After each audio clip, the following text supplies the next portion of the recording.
नमस्कार स्टूडेंट। हम लोग पढ़ रहे थे इंडियन इकोनॉमी और इंडियन इकोनॉमी के अभी तक हम लोग 15 लेक्चर यहाँ पर अभी कवर कर चुके हैं और बेहद इंपॉर्टेंट टॉपिक आज हम लोग शुरू करने वाले हैं। जैसा कि आप देख रहे हो स्क्रीन पर, मॉनिटरी पॉलिसी, मौद्रिक नीति आज हम लोग यहाँ पर कवर करेंगे और ये प्रीलिम मेंस दोनों के लिए बहुत ज़्यादा इम्पोर्टेंट है।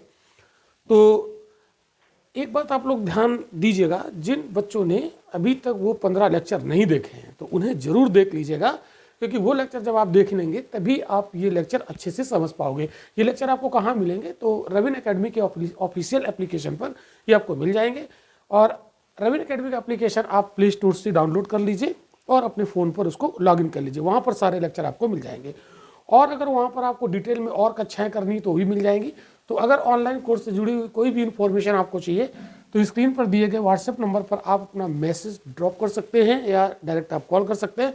इससे हमारी टीम आपको सजेस्ट कर देगी। चलिए आज शुरू करते हैं मौद्रिक नीति।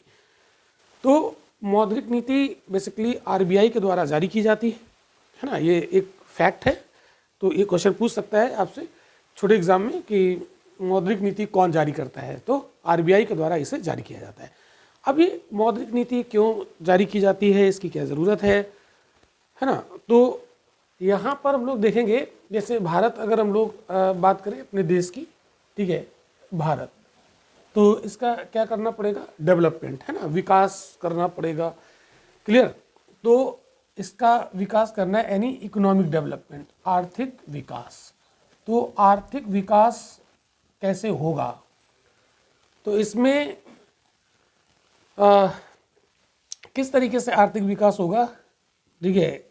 तो इसमें आप देख सकते हैं कि आर्थिक विकास में दो संस्थाएं यहाँ पर भाग लेंगी। तो एक होगी जैसे केंद्रीय सरकार यानी भारत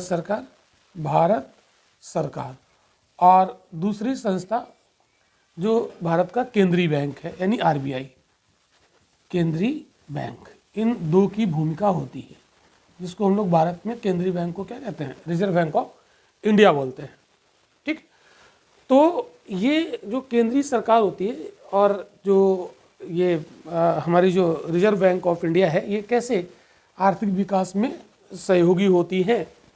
तो भारत सरकार क्या करती है? विकास की नीतियां बनाती है ना। ये विकास की नीतियां बनाती।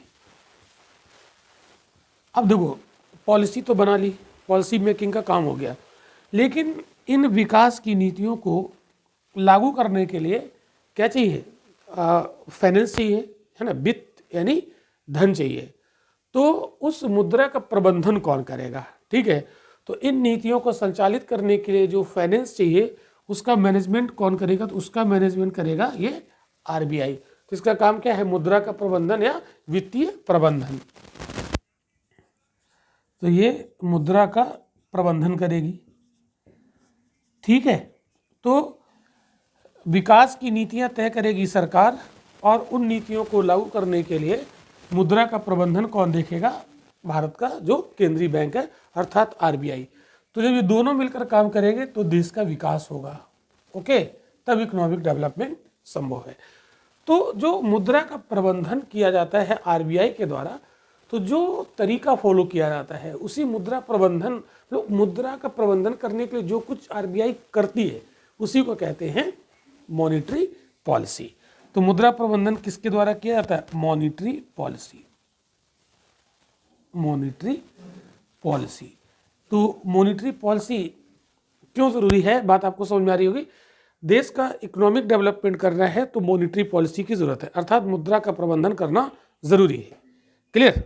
तो अब हम इसको आगे डिटेल में पढ़ने वाले हैं। तो ये हमने आपको बताया अभी कि जो मौद्रिक नीति है आरबीआई के द्वारा जो जारी की जाती है, इसकी क्यों ज़रूरत है ना, क्या वजह क्या है, ओके। तो ये बात आपको समझ में आई होगी।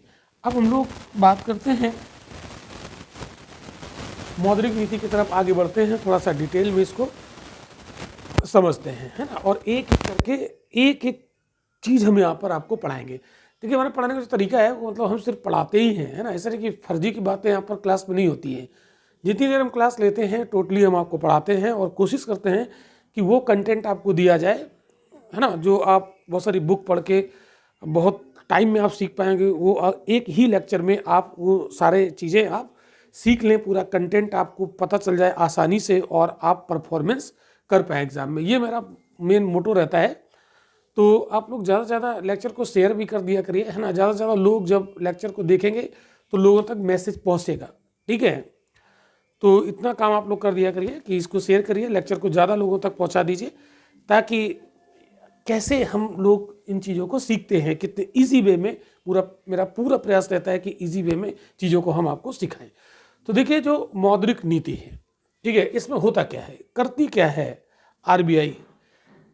तो मौद्रिक नीति के अंतर्गत कुछ टूल्स फॉलो करती है, ठीक है। वो टूल्स क्या है, वो यहाँ पर आज वाले क्लास में हम लोग पढ़ने वाले हैं, ओके। तो मौद्रिक नीति के अंतर्गत आरबीआई जैसे एक टूल्स उठाती है बैंक रेट वाला, ठीक है। बैंक रेट हो गया, है ना। फिर रेपो रेट हो गया, repo rate, reverse repo rate, reverse repo rate, CRR हो गया, कैश रिजर्व रेशियो, एसएलआर हो गया, स्टैट्यूटरी लिक्विडिटी रेशियो, है ना। तो मार्जिनल स्टैंडिंग फैसिलिटी रेट हो गया, marginal standing, marginal standing facility rate, standing facility rate. तो यही सब चीज़ें यहाँ पर मौद्रिक नीति में इन्हीं को मतलब टच किया जाता है, ठीक है। तो यही चीज़ें आज हम लोग क्लास में सीखने वाले हैं, ओके। तो मौद्रिक नीति क्या है, ठीक है, अभी हम इस पर बात कर रहे थे। अब इसको और हम थोड़ा सा डिटेल में आपको समझाते हैं कि मौद्रिक नीति है क्या, और डिटेल में आगे। तो धीरे धीरे हम लोग इसको डिटेल में आगे समझते हैं, पूरा प्रयास करता हूँ कि आपको आसानी से ये समझ में आ जाए। तो केंद्रीय बैंक अर्थात आरबीआई द्वारा ये बनाई गई नीति होती है। तो पहला पॉइंट, ये मौद्रिक नीति क्या है, व्हाट इज मॉनेटरी पॉलिसी। तो इसमें पहली बात आपको याद रखनी है, केंद्रीय बैंक अर्थात आरबीआई द्वारा बनाई गई नीति होती है, आरबीआई द्वारा बनाई गई नीति, बनाई गई नीति, आरबीआई द्वारा बनाई गई नीति होती है, देश के मौद्रिक मामलों से संबंधित होती है ना, देश के, क्योंकि मौद्रिक नीति है तो मौद्रिक मामलों से संबंधित होगी, मौद्रिक मामलों से संबंधित होती है।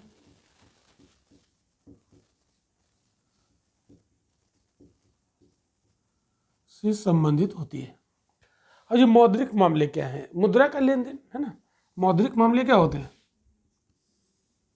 ये होता है मुद्रा का लेन देन, मुद्रा का लेन देन। तो जैसे हम लोग मुद्रा का लेन देन करते हैं, इसी को बोला जाता है मौद्रिक मामले। तो मौद्रिक नीति मुद्रा के लेन देन से रिलेटेड होती है, अर्थात ये जो मॉनेटरी इश्यूज होते हैं उससे ये रिलेटेड होती है, ठीक है। तो इस नीति के अंतर्गत अर्थव्यवस्था में धन की आपूर्ति, उपलब्धता और ऋण की लागत को विनियमित करने के लिए उपाय किए जाते हैं, ठीक है। तो क्या किया जाता है इस नीति में, अर्थव्यवस्था में, इस नीति के तहत अर्थव्यवस्था में यानी इकोनॉमी में, अर्थव्यवस्था में धन की आपूर्ति, उपलब्धता, धन की आपूर्ति, उपलब्धता, धन की आपूर्ति, उपलब्धता और ऋण की लागत को, और ऋण की लागत को विनियमित करने के लिए उपाय किए जाते हैं। विनियमित करने के उपाय किए जाते हैं।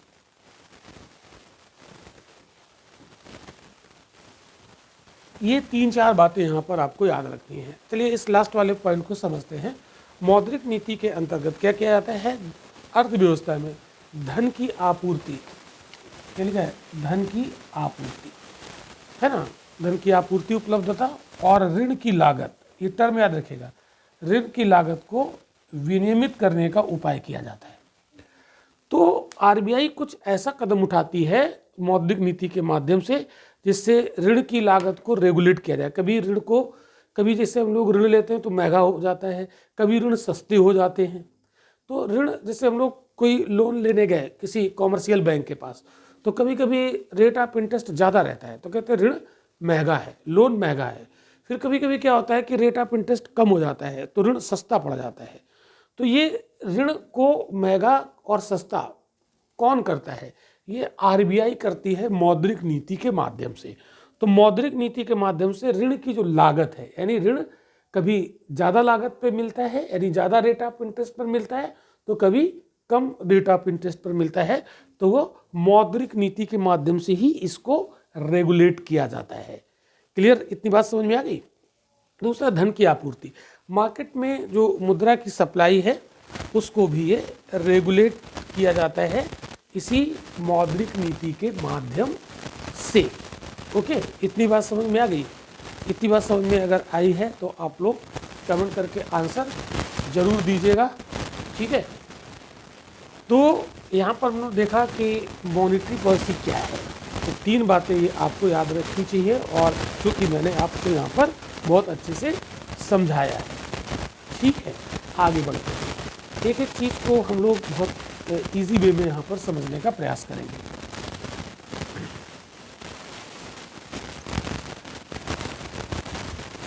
आगे बढ़ते हैं। अब इस मौद्रिक नीति का उद्देश्य क्या है, ये क्यों लाई जाती है, ठीक है। तो इसका उद्देश्य क्या है?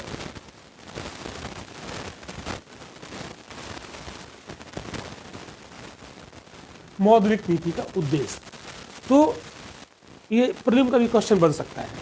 कह रहे कंसीडर द फॉलोइंग स्टेटमेंट, और या तो ऐसे कह देगा कि मौद्रिक नीति के निम्नलिखित में से कौन कौन से उद्देश्य हैं या कौन सा उद्देश्य शामिल नहीं, ठीक है। तो इसमें कुछ हम यहाँ पर आपको उद्देश्य बताने वाले हैं जो आप यहाँ पर समझिए। तो बचत और निवेश को बढ़ावा देना, ठीक है। बचत और निवेश, बचत और निवेश को बढ़ावा देना, निवेश को बढ़ावा देना। तो बचत मतलब सेविंग और निवेश मतलब इन्वेस्टमेंट, ठीक है। तो ये सेविंग होता है और ये इन्वेस्टमेंट होता है,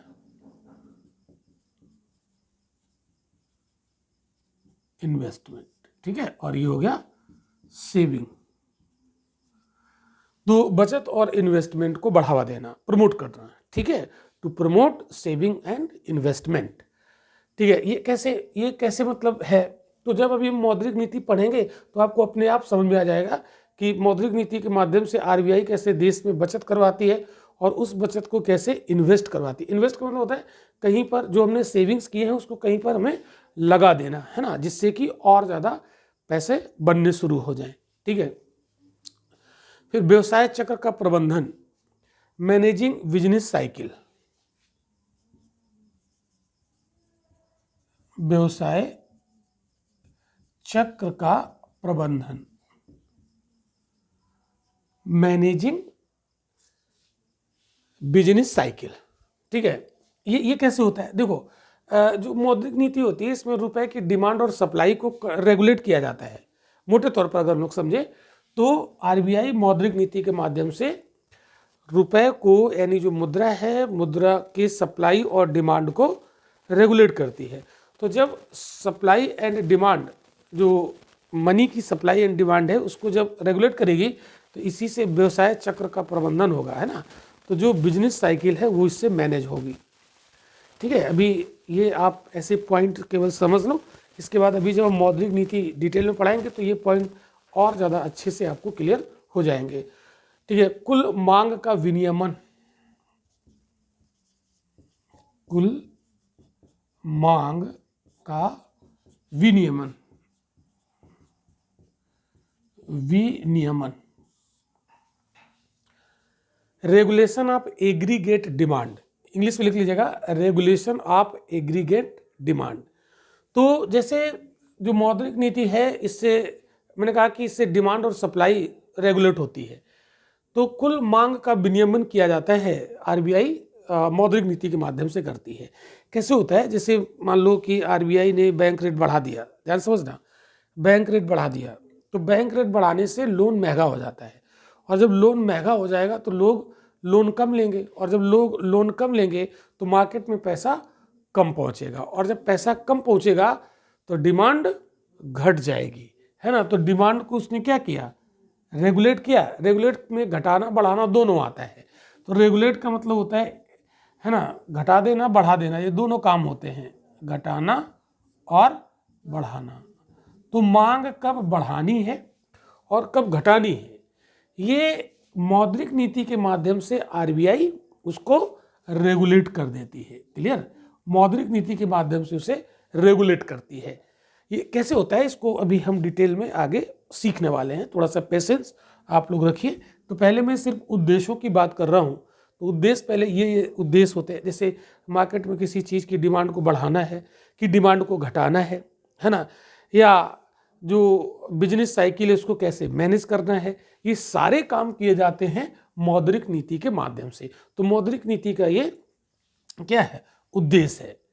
ठीक है, अब जैसे मान लो कि बाजार में महंगाई बढ़ गई, तो महंगाई बढ़ गई, महंगाई बढ़ने मतलब क्या है, प्रोडक्ट कम है और लोगों के पास मनी ज़्यादा है।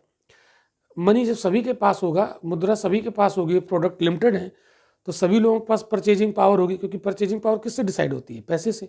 तो सबके पास पैसे हैं, तो हर एक व्यक्ति वस्तु को मांगेगा, और वस्तुएं कम हैं, तो जो वस्तुएं कम है तो जो चीज़ कम होती है उसी की वैल्यू बढ़ जाती है, तो उसकी कीमत बढ़ जाएगी, महंगाई बढ़ जाएगी। और महंगाई जब चरम सीमा पर चली जाएगी तो जो आम आदमी है जिसके पास पैसे कम हैं वो तो मर जाएगा। तो ऐसी स्थिति में डिमांड को कम करवाती है आरबीआई, किसके माध्यम से, मौद्रिक नीति के माध्यम से। तो ये मौद्रिक नीति के माध्यम से कुछ ऐसा करेगा, जिनके पास बहुत पैसा उनके पैसे को खींच लेगी आरबीआई, उनके जेब से पैसे निकाल लेगी। अब आप सोचेंगे जेब से पैसे कैसे निकालेगी आरबीआई, क्या सबके पास जाएगी, सबकी जेबों से पैसे निकाल लेगी? नहीं, वही तो बात है। मौद्रिक नीति ऐसी नीति तैयार कर देगी कि लोगों की जेब का पैसा निकल के आरबीआई के पास चला जाएगा, और जब लोगों की जेब का पैसा आरबीआई के पास चला जाएगा तो लोगों की डिमांड करने की जो क्षमता है वो कम हो जाएगी, और वस्तुओं की डिमांड कम हो जाएगी, और जैसी डिमांड कम हो जाएगी तो महंगाई पर कंट्रोल लग जाएगा। तो कब डिमांड घटाना है, कब डिमांड बढ़ाना है, ये आरबीआई मौद्रिक नीति के माध्यम से उसे रेगुलेट करती है। तो आई होप कि आपको थोड़ा सा आइडिया यहाँ पर आ रहा होगा। आज का क्लास बहुत ज़्यादा इंटरेस्टिंग होने वाला, टोटली कॉन्सेप्चुअल है, टोटली कॉन्सेप्चुअल, और यूपीएससी यहाँ से क्वेश्चन प्रीलिम और मेंस में पूछता ही पूछता है। ठीक है ना। तो मेरे एक एक शब्द को, एक एक लाइन को आप बहुत अच्छे से सुनिएगा, समझिएगा, और लेक्चर को बार बार आप इसे पॉज करके देखिएगा। 2-3 बार लेक्चर को देख लेंगे, नोट्स बना लेंगे, आपको कहीं कोई किताब नहीं पढ़नी पड़ेगी, और यूपीएससी का कोई क्वेश्चन आपसे गलत नहीं होगा। ये मेरा प्रॉमिस है। हेलो, ये मेरा प्रॉमिस है। ओके, चलो, तो ये 3 पॉइंट अभी यहाँ पर क्लियर हुए, है ना, कि मौद्रिक नीति का उद्देश्य क्या है। अभी और भी उद्देश्य है, हम लोग डिस्कस कर रहे हैं। तो एक चीज़ याद रखिएगा, हम लोग बहुत ही इत्मीनान से, आराम से चीज़ों को पढ़ेंगे, है ना, आराम से चीज़ों को सीखेंगे, कोई ऐसी जल्दबाजी नहीं है। क्योंकि जब हम चीज़ें बहुत आराम से अच्छे से सीख लेंगे तो हमारे कॉन्सेप्ट बहुत अच्छे होंगे, स्ट्रांग होंगे, और जितना अच्छा कॉन्सेप्ट होगा, ठीक है, उतने ही अच्छे तरीके से आप यूपीएससी के क्वेश्चन को सॉल्व कर पाएंगे। तो बेसिक बहुत अच्छा होना चाहिए, है ना, क्योंकि इकॉनमी पूरा बेस, अगर बेसिक क्लियर है तो बाकी तो सब कुछ करंट से जोड़ता है ना। ठीक है, तो चलिए अगले उद्देश्य की तरफ बढ़ते हैं, रोजगार सृजन। ठीक है, तो generation of employment, employment creation भी इसका काम। ठीक है, रोजगार सृजन, रोजगार सृजन। तो क्रिएशन ऑफ एम्प्लॉयमेंट, अब एम्प्लॉयमेंट कैसे क्रिएट होगा? मौद्रिक नीति का एक पर्पज भी है एम्प्लॉयमेंट क्रिएशन। ये एम्प्लॉयमेंट कैसे क्रिएट होगा? तो समझो जरा थोड़ा ध्यान से। अगर आरबीआई मार्केट में पैसे पहुंचा दे तो सबके पास पैसे होंगे, डिमांड करेंगे लोग, और जब डिमांड करेंगे तो वस्तुओं की मतलब मांग बढ़ जाएगी। तो जब वस्तुओं की मांग बढ़ेगी तो जो उद्योगपति हैं, जो एंटरप्रेन्योर है ना, जो उद्यमी हैं, वो वस्तुएं बनाने लगेंगे, और जब वस्तुएं बनाने लगेंगे, वस्तुओं का प्रोडक्शन करने लगेंगे, तो वस्तुओं का जब प्रोडक्शन शुरू होगा कारखानों में, तो वहाँ पर लोगों की ज़रूरत पड़ेगी, वर्कर की ज़रूरत पड़ेगी, तो लोगों को रोज़गार मिलना शुरू हो जाएगा। ठीक है, तो रोजगार सृजन करना भी इस मौद्रिक नीति का उद्देश्य होता है। ठीक है, नेक्स्ट, बुनियादी ढांचे के विकास में मदद करना।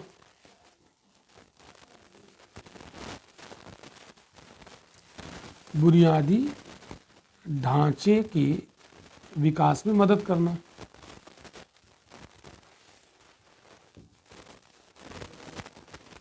मदद करना, बुनियादी ढांचे के विकास में मदद करना, है ना, helping with the development of infrastructure.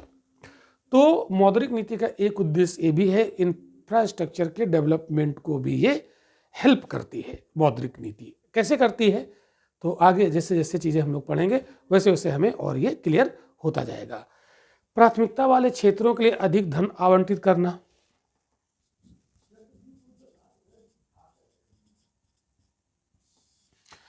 प्राथमिकता वाले क्षेत्रों को अधिक धन आवंटित करना।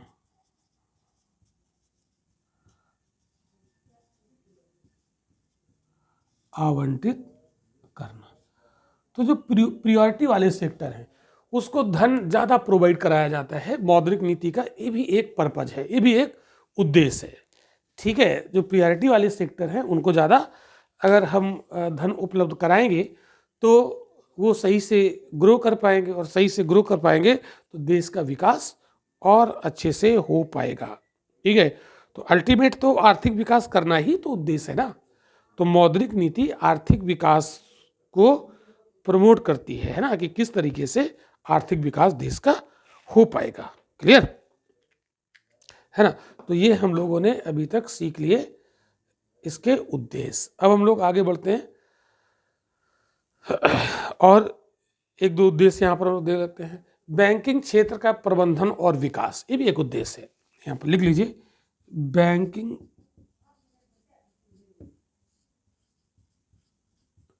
क्षेत्र का विकास और प्रबंधन।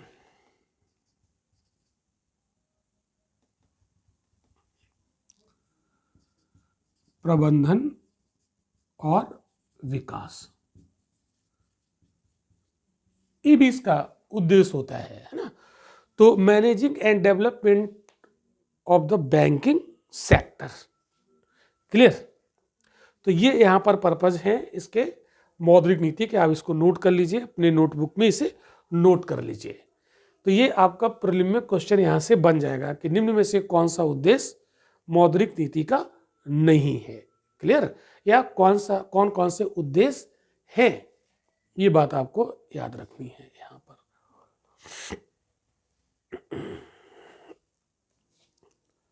अब आगे बढ़ते हैं।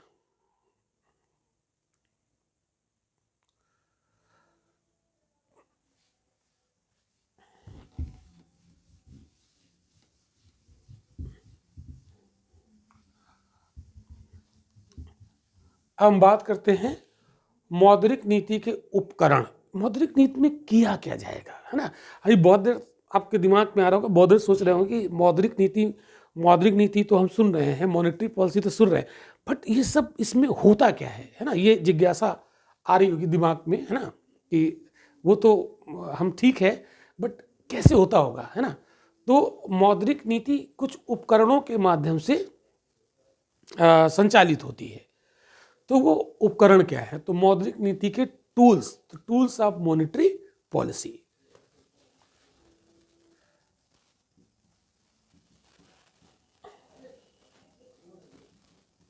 मौद्रिक नीति के उपकरण, क्या होता होगा इसमें।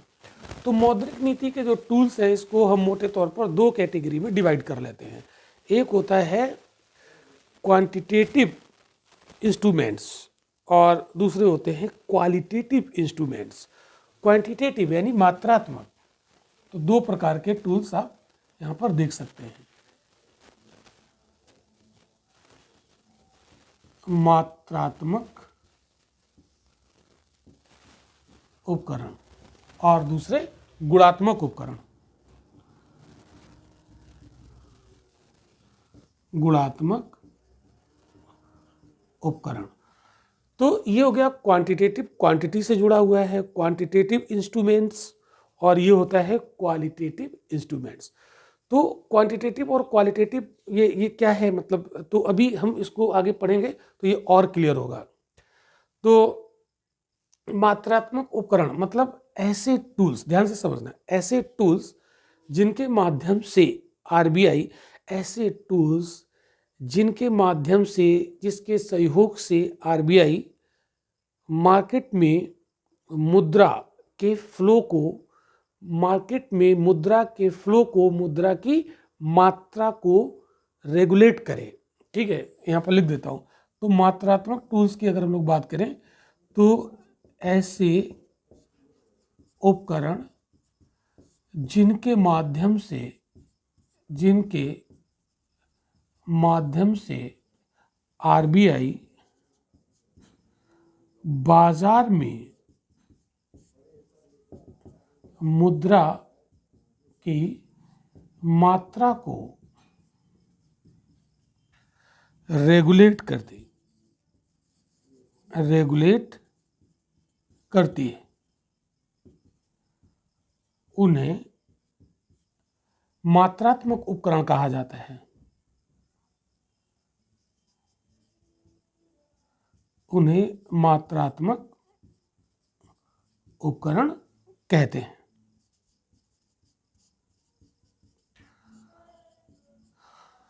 तो यहाँ पर देखेंगे क्या लिखा है इसमें, मुद्रा की मात्रा, ये इंपॉर्टेंट बात है, ये इंपॉर्टेंट बात है।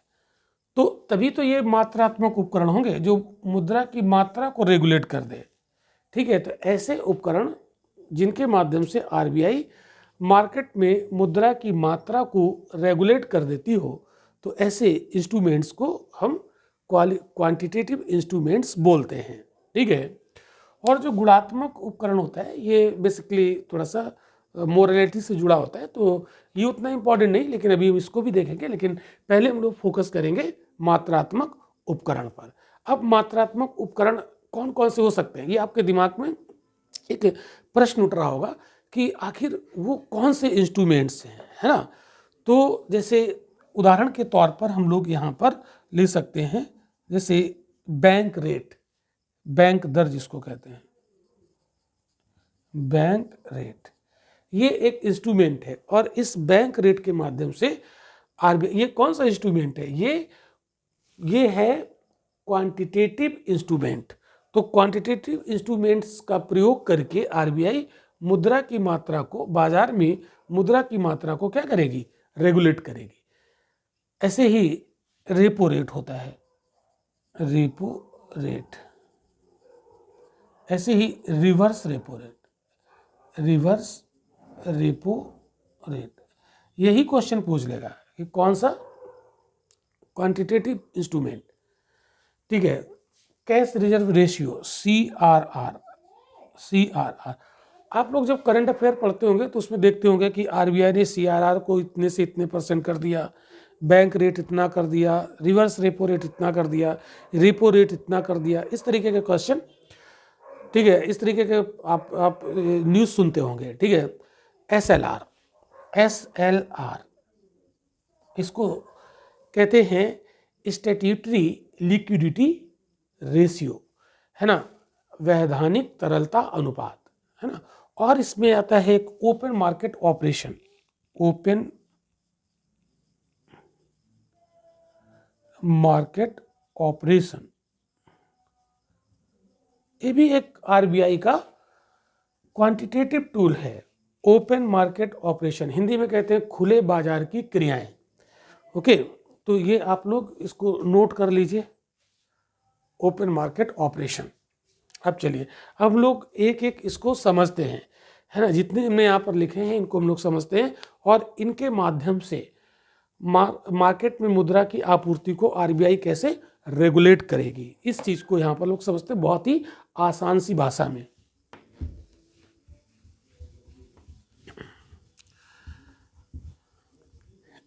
इस तरीके से इसको हम लोग पढ़ें जिससे कि सिर्फ जीवन में एक ही बार पढ़ने की जरूरत पड़े, दोबारा हमें पढ़ने की ज़रूरत ना पड़े। तो अभी हम लोग जो गुणात्मक उपकरण हैं उनको अभी हम फोकस नहीं करने जा रहे हैं, ठीक है। तो पहले हम लोग इसको देख लेते हैं। तो मात्रात्मक उपकरण, ये तो आपको हमने समझा दिया कि होता क्या है, ठीक है। तो मात्रात्मक उपकरण के माध्यम से आरबीआई अर्थव्यवस्था में मुद्रा की पूर्ति में कमी या वृद्धि करती है, ठीक है। तो समग्र मुद्रा की पूर्ति से इसका संबंध होता है। समग्र मुद्रा पूर्ति मतलब हुआ इसमें डिमांड सप्लाई क्या है उसको उसी के हिसाब से उसको कम ज़्यादा आरबीआई करती है, ठीक है। तो मुद्रा को रेगुलेट करेगी बाजार में, या तो उसकी मात्रा को कम कर देगी या तो बढ़ा देगी। कब कम करेगी कब बढ़ाएगी ये डिपेंड करेगा सिचुएशन के आधार पर। वो सिचुएशन क्या है वो सारी यहाँ पर हम लोग सीखेंगे, ठीक है। तो 1 मिनट। तो सबसे पहले हम लोग बात करेंगे बैंक रेट की।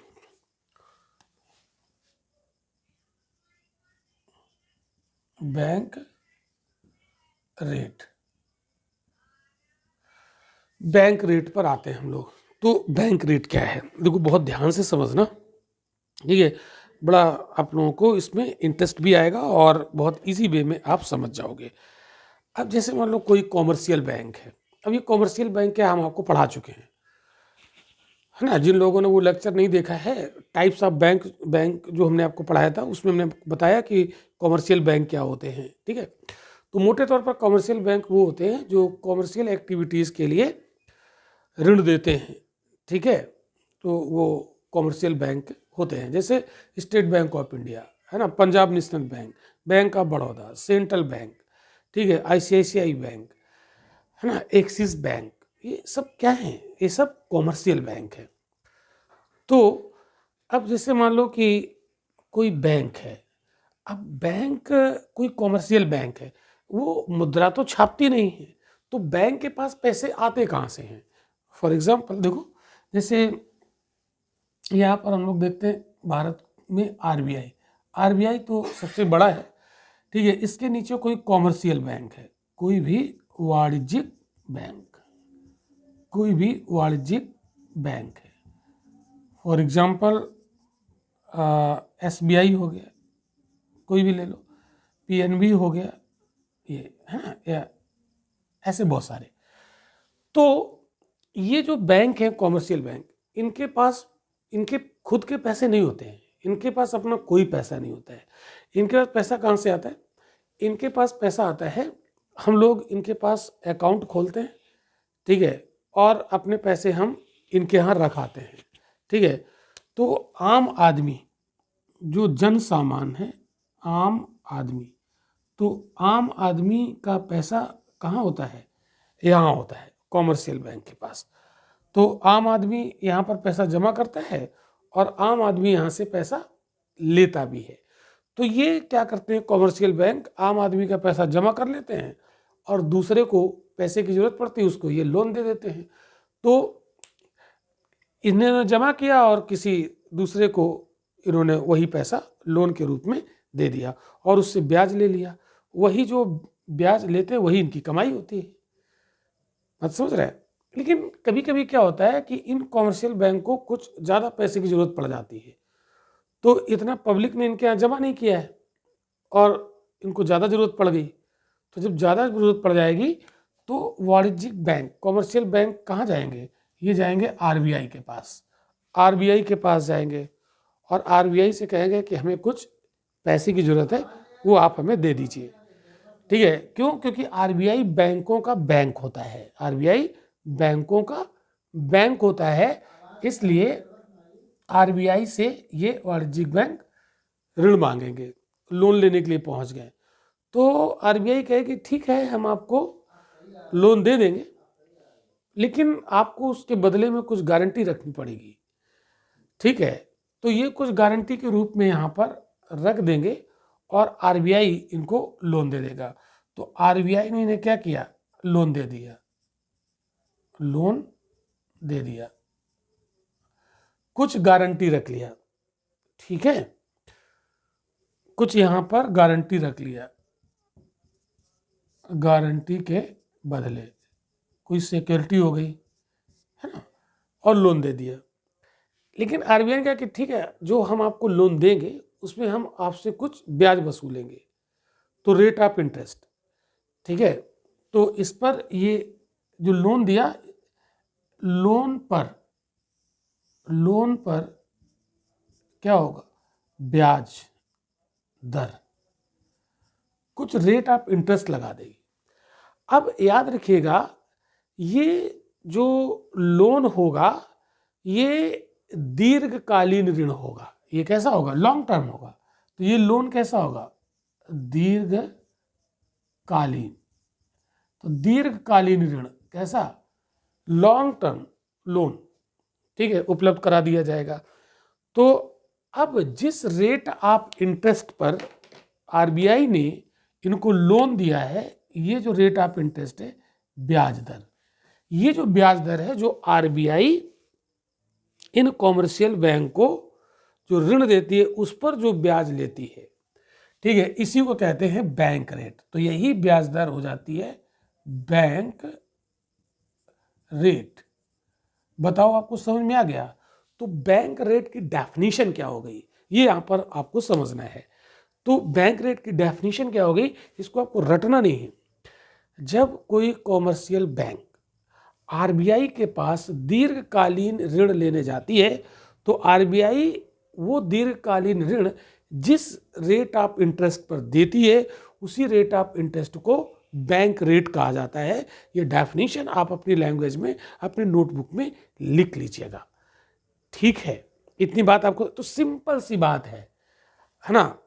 आरबीआई इनसे वसूलेगी ब्याज, कॉमर्शियल बैंक से लोन तो दे देगी, तो जो रेट ऑफ इंटरेस्ट लगाएगी वही होता है बैंक रेट। मैंने 2-3 बार बोल दिया, 2-3 तरीके से आपको समझा दिया, ये स्ट्रक्चर भी बना दिया, ये स्ट्रक्चर भी बना लीजिए, और जो मैंने डेफिनेशन बोली है वो अपनी नोटबुक में आप लिख लीजिए। अब यहाँ पर समझिए, आगे की बात आप समझिए, ये मौद्रिक नीति का टूल कैसे बनेगा, और ये मौद्रिक नीति का मात्रात्मक इंस्ट्रूमेंट कैसे, मतलब जो क्वांटिटेटिव इंस्ट्रूमेंट है वो कैसे बनेगा। तो ये है बैंक रेट क्वांटिटेटिव इंस्ट्रूमेंट। तो ये क्वांटिटेटिव इंस्ट्रूमेंट है, यानी ये मात्रात्मक उपकरण, बैंक रेट।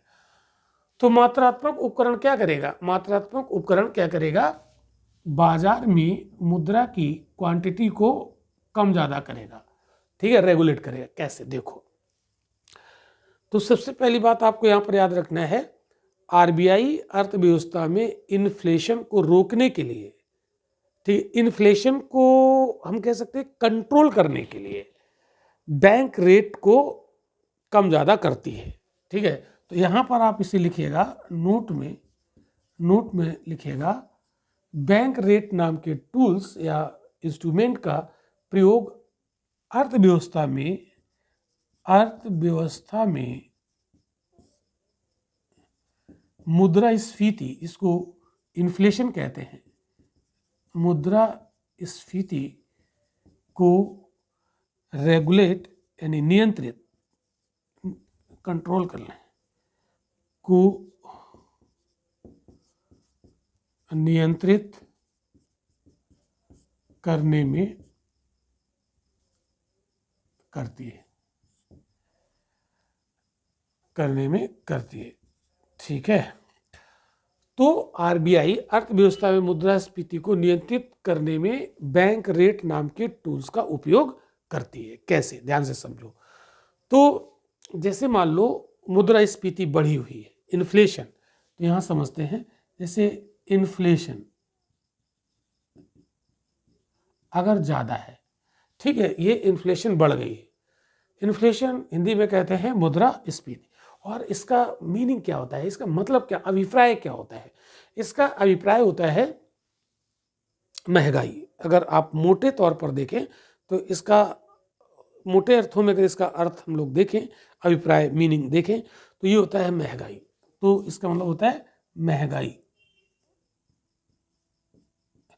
अब भैया देखो, महंगाई जो होती है एक स्तर तक तो ठीक है, लेकिन एक लेवल के बाद वो खतरनाक हो जाएगी। कोई भी चीज़ है एक स्तर तक तो ठीक रहती है, लेकिन उससे अगर उस लेवल को, उस स्तर को क्रॉस करती है तो वो फिर खतरनाक हो जाती है। तो वही हाल महंगाई का है।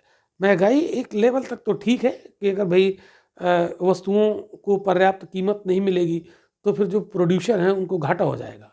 तो जो एक कीमत है वो तो मिलनी चाहिए, लेकिन कभी कभी क्या होता है, वस्तुओं की कीमत, एक्चुअल कीमत जो होती है उससे बहुत ज़्यादा हो जाती है ना। अगर मान लो आज की डेट में चीनी 100 रुपये किलो मिलने लगे, तो 1 किलो चीनी की वास्तव में रियल कीमत 100 थोड़ी ना है। अरे बहुत ज़्यादा है भाई, जो इस समय चीनी 40 रुपये किलो है, 42 रुपये किलो, ठीक है उतना है। लेकिन अगर यही चीनी 70 रुपये किलो मिलने लगे, 80 रुपये किलो मिलने, तो फिर तो वो मतलब बहुत ज़्यादा होगी ना। भाई कोई वस्तु महंगी कब होती है, जितना पैसा हम खर्च कर रहे हैं उसके बराबर अगर हमें सेटिस्फैक्शन मिल रहा है तो वो हमारे लिए महंगी नहीं। जैसे मान लो कि कोई एक व्यक्ति ऑल्टो कार खरीद के लाता है, उसके लिए 3 लाख रुपए दे के आता है, 2.5-3 लाख रुपए, तो उसको 2.5-3 लाख रुपए के बराबर सेटिस्फैक्शन मिल जाता है। एक व्यक्ति होता है जैगुआर खरीद के लाता है ना, तो 80-90 हज़ार रुपये पे करके आता है। तो ये थोड़ी है कि जैगुआर कार महंगी है, उसको वो उस लेवल जो 80-90 लाख रुपए खर्च करता है, तो 80-90 लाख रुपए तक का सेटिस्फैक्शन उसको मिलता है, तो महंगी नहीं होती। हाँ, अगर वही 70-80 लाख की कार 2 करोड़ की मिलने लगे तब कहेंगे ये महंगी है ना। तो जितना पैसा खर्च कर रहे हैं उसके बराबर उसको सेटिस्फैक्शन ना दे तो वो महंगी हो गई। तो अगर कोई वस्तु अपनी औकात से ज़्यादा कीमत में बिकने लगे तो कहेंगे अब इन्फ्लेशन बहुत ज़्यादा हो गया। तो जब कोई चीज़ बहुत ज़्यादा महंगी बिकने लगती है, उसकी जो रियल कीमत उससे कहीं ज़्यादा, तो आम आदमी का जीना बड़ा मुश्किल हो जाता है। अब चीनी, या मान लो कोई अरहर की दाल 200 रुपये किलो मिलने लगे, 200 है ना, 200 रुपये पर केजी मिलना शुरू हो जाए, तो आम आदमी तो मर जाएगा, वो खा ही नहीं पाएगा। तो 1 किलो दाल की कीमत 200 एक्चुअल है नहीं, ये किसी कारण से महंगाई बढ़ गई है। तो ये महंगाई कब बढ़ जाती है, 2 तरीके होते हैं। मान लीजिए डिमांड ज़्यादा हो गई और उत्पादन हुआ नहीं, उतना प्रोडक्शन उतना हुआ नहीं, तो वस्तु की कीमत जो है ऑटोमेटिक बढ़ जाएगी, है ना। मार्केट में अगर कोई चीज़ नहीं है, कम है, और खरीदार ज़्यादा हैं, तो जानते हो क्या होगा, उसकी खरीद, अब कोई एक अनार 100 बीमार, है ना, तो वही वाली कहानी हो जाएगी कि वस्तुएं कम हैं और खरीदने वाले बहुत लोग हैं। तो जैसे ही मार्केट वाला, जो बेचने वाला व्यक्ति है, वो देखेगा अच्छा खरीदार तो बहुत है और ये कम है, तो तुरंत रेट बढ़ा देगा, यानी वो इन्फ्लेशन बढ़ गई। तो जो आम आदमी है वो नहीं खरीद पाएगा, क्यों? क्योंकि उसके पास इतने पैसे नहीं हैं। तो महंगाई जब ज़्यादा हो जाती है तो आम आदमी का जीना मुश्किल हो जाता है।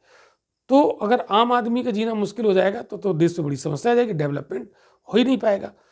तो इन्फ्लेशन को, अगर इन्फ्लेशन बढ़ी हुई है तो इसको कंट्रोल करना पड़ेगा, और कंट्रोल नहीं किया तो देश में दिक्कत हो जाएगी।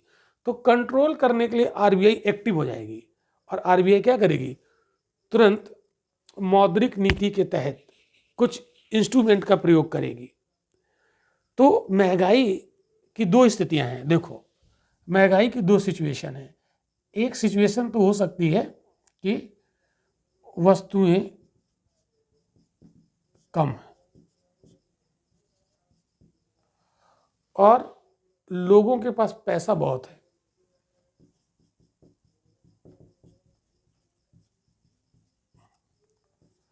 पैसा अधिक,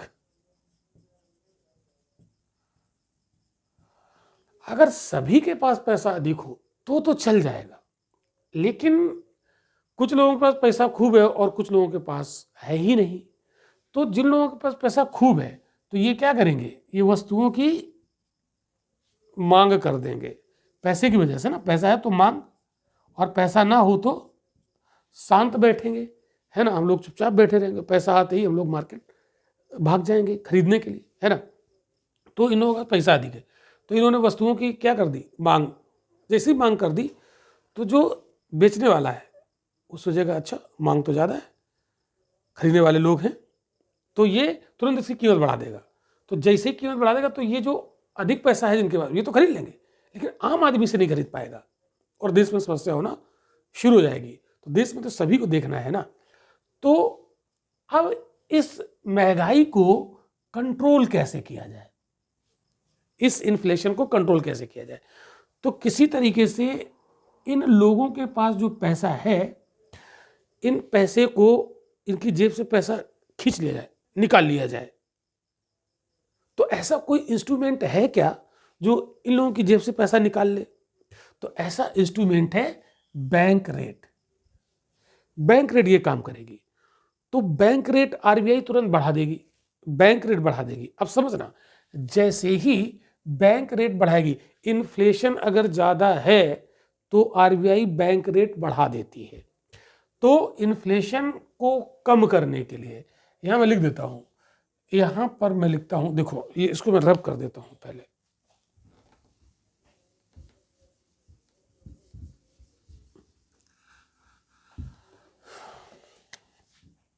इन्फ्लेशन यानी मुद्रास्फीति को कम करने के लिए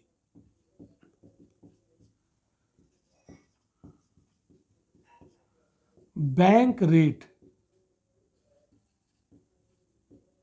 बढ़ा दी जाती है। बैंक रेट बढ़ा दी जाती है, ये मैंने एरो ऊपर को लगा दिया, मतलब बढ़ा दी गई। इससे क्या होगा, अब जैसे मान लो कि ऐसा मान लो कि पहले बैंक रेट थी 5% और महंगाई को कंट्रोल करने के लिए बैंक रेट को 5 से बढ़ा के 7% कर दिया, ये बढ़ा दिया।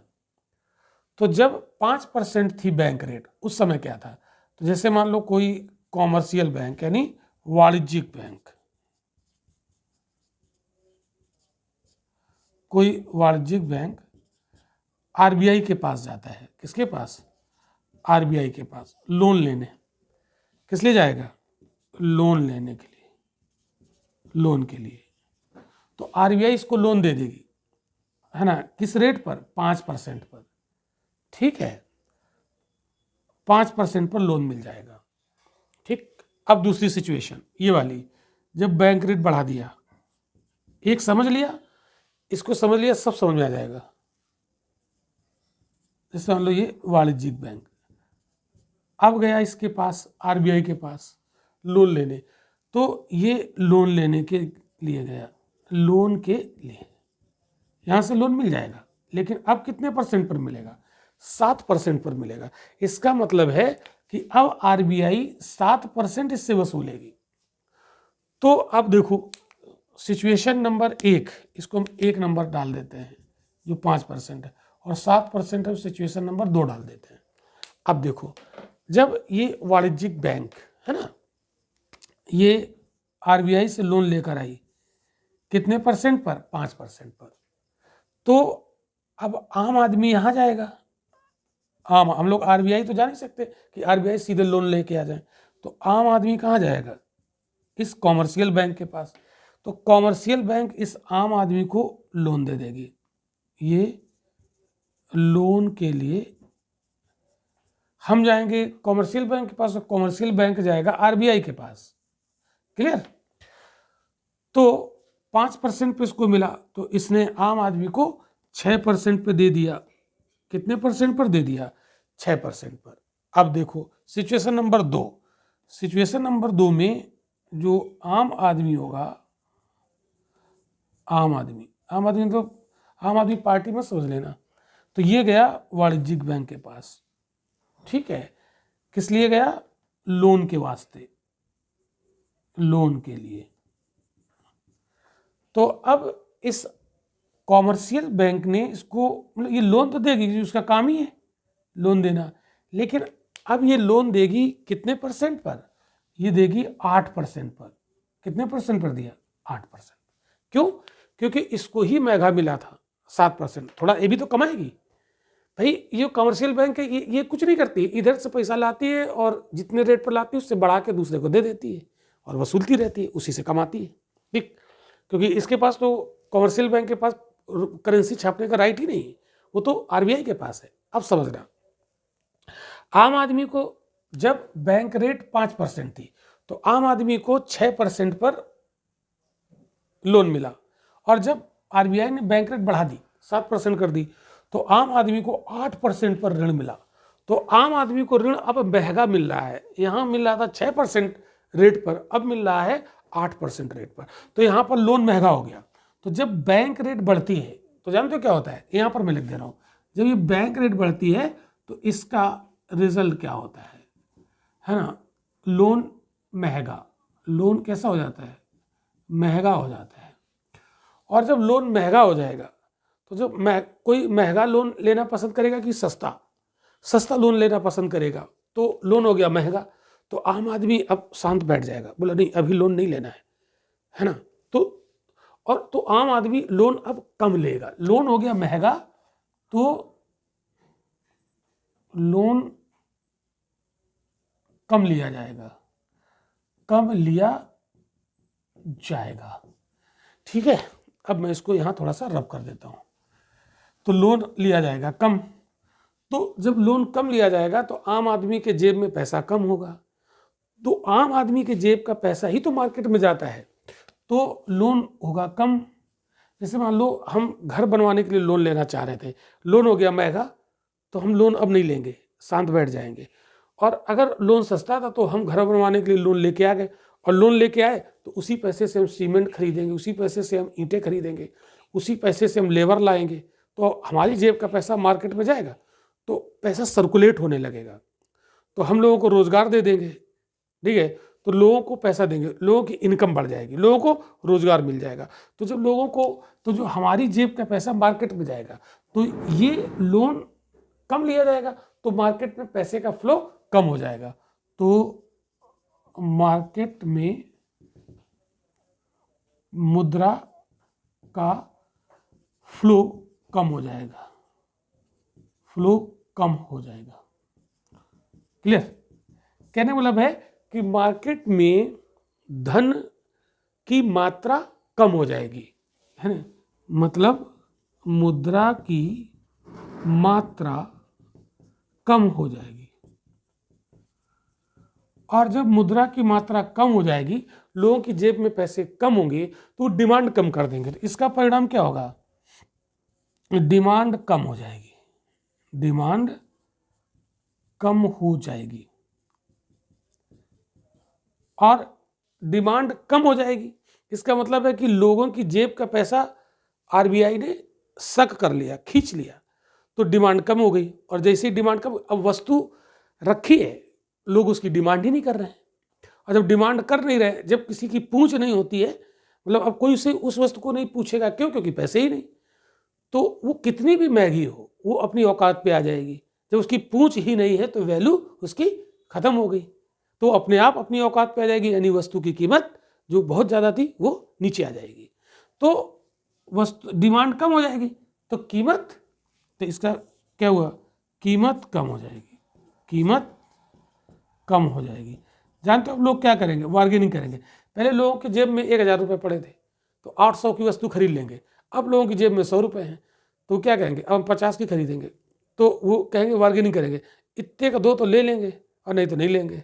ठीक है, तो वस्तु की कीमत क्या हो गई? कम हो गई, और जब वस्तु की कीमत कम हो गई तो इन्फ्लेशन अपने आप कंट्रोल हो गई। तो इन्फ्लेशन को कम करने के लिए बैंक रेट क्या किया जाता है? बढ़ा दिया जाता है। तो इन्फ्लेशन को कम करने के लिए बैंक रेट बढ़ा दो, तो इन्फ्लेशन, बैंक रेट बढ़ाओ, इन्फ्लेशन नीचे, यानी ये वाला हाथ मेरा बैंक रेट है, बढ़ा दिया, और ये वाला हाथ मेरा इन्फ्लेशन है, तो जैसे इसको बढ़ाएंगे इन्फ्लेशन डाउन होगी, है ना? ये बढ़ेगा बैंक रेट, इन्फ्लेशन, जैसे मान लो यहाँ बैंक रेट बढ़ा, इन्फ्लेशन नीचे। ठीक है, अब उल्टा कर दो, इन्फ्लेशन को बढ़ाना है तो बैंक रेट को घटाना है, घटा दीजिए, घटा दीजिए। अब देखो यहाँ पर जैसे ये सिचुएशन पहले थी तो लोन महंगा मिल रहा था, ठीक है, तो महंगाई काफ़ी नीचे चली गई। और जब महंगाई काफ़ी नीचे, अब मान लो ये भी तो खतरा होता है कि वस्तु को कोई पूछे ही ना। जब वस्तुओं को कोई पूछेगा ही नहीं, कोई खरीदेगा ही नहीं, जब पैसा ही नहीं होगा लोगों के हाथ में तो खरीदेगा नहीं, और जब खरीदेगा नहीं तो लोग उत्पादन नहीं करेंगे, वस्तु का उत्पादन करेगा नहीं कोई, जब कोई खरीदेगा नहीं, ठीक है। तो जब कोई खरीदेगा नहीं तो वस्तु का उत्पाद, अगर पैसा लोगों के पास नहीं तो खरीदेगा नहीं, तो वस्तु की कीमत घट गई। अब कोई खरीद नहीं रहा है तो उत्पादन नहीं होगा, और जब उत्पादन नहीं होगा तो लोगों को रोजगार नहीं मिलेगा, रोजगार नहीं मिलेगा तो लोगों की और खरीदने की क्षमता कम हो जाएगी। क्यों? क्योंकि रोजगार है ही नहीं, पैसा है ही नहीं, तो खरीदने की क्षमता और कम हो जाएगी। तो देश के उद्योग बंद हो जाएंगे। क्यों? क्योंकि कोई खरीदने वाला नहीं। तो जब उद्योग बंद हो जाए तो मंदी हो जाएगी, रिसेशन, वो तो बहुत खतरनाक होती है। तो आरबीआई देखेगी कि महंगाई बहुत ज़्यादा ना हो और बहुत कम ना हो। अगर महंगाई बहुत कम हो गई तो मंदी आ जाएगी, रिसेशन, वो हम समझेंगे आगे। तो जब ज़रूरत से ज़्यादा महंगाई कम हो जाएगी तो फिर उत्पादन को प्रोत्साहन नहीं मिलेगा। तो आरबीआई ऐसे देखेगी, निगाह लगा के देखेगी और देखेगी कि अगर महंगाई एक स्तर से नीचे आ रही तो घाटा होने लगेगा उत्पादकों को, तो ये क्या करेगी, तुरंत, जैसे मान लो कि देश में सरिया सीमेंट नहीं बिक रही क्योंकि लोगों के पास पैसा नहीं, तो आरबीआई क्या करेगी, तुरंत बैंक रेट को घटा देगी। 7 से 5 कर दिया, और जैसे ही 5 कर दिया तो आम आदमी को ऋण सस्ता मिलने लगेगा। तो लोग जो घर नहीं बनवा रहे थे सस्ता मिलने लगा, घर बनवाने लगेंगे लोन लेके। और जैसे ही लोन लिया तो आम आदमी के पास पैसा आया और उस पैसे से सरिया खरीद लिया, सीमेंट खरीद लिया, ईंटें खरीद ली और घर बनवाना शुरू कर दिया, लोगों को रोजगार दे दिया, तो डिमांड शुरू हो जाएगी। तो अगर महंगाई ज़्यादा है तो उसे कंट्रोल करने के लिए बैंक रेट बढ़ा दी जाएगी, और अगर महंगाई कम है तो बैंक रेट घटा दी जाएगी।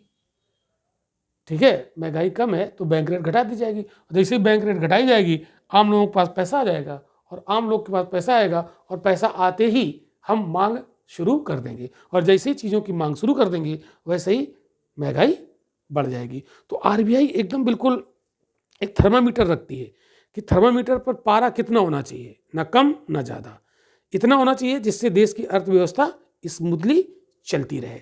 तो आरबीआई निगाह रखती है कि बैंक रेट हम उतनी रखें जिससे कि ना महंगाई बहुत ज़्यादा हो और ना महंगाई बहुत कम हो, और सब कुछ अच्छे से चलता रहे। तो ये टूल आपको समझ में आया। तो बैंक रेट नाम का जो इंस्ट्रूमेंट है, इसके माध्यम से आरबीआई किस तरीके से मुद्रा को मार्केट से खींच लेती है या मार्केट में डाल देती है, जिससे इन्फ्लेशन को वो नियंत्रण में रख पाती है। तो मुझे लगता है कि ये बहुत अच्छे से समझ में आया होगा। तो आज का लेक्चर कैसा लगा? अभी हमने केवल एक ही टूल डिस्कस किया है और इससे क्वेश्चन बहुत बार बने, प्रीलिम में क्वेश्चन बहुत बार बने।